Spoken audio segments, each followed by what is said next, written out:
Although difficult for us today to imagine, these peaceful, idyllic mountain slopes rising before you witness one of the most brutal battles of the American Civil War.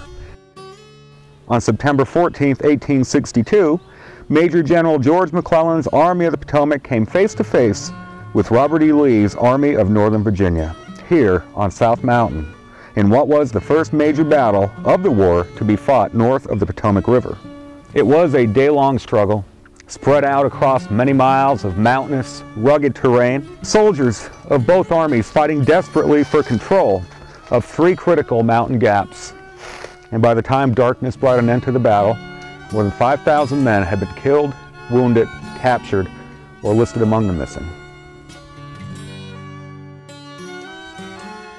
McClellan, recently reinstated to Army command, had emerged triumphant, the first significant victory of the war for the Army of the Potomac.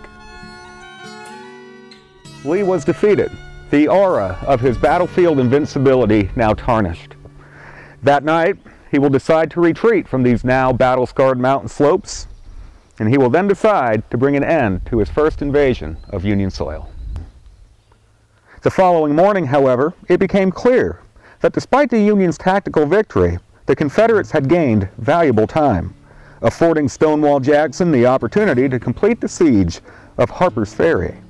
And when Lee discovered this, he will call a halt to his retreat, and he directed his divided columns to reunite near the small town of Sharpsburg along the banks of Antietam Creek. Understanding the Battle of South Mountain is central to our understanding of the Maryland Campaign of September 1862, a campaign considered by many to be the most consequential of the entire war.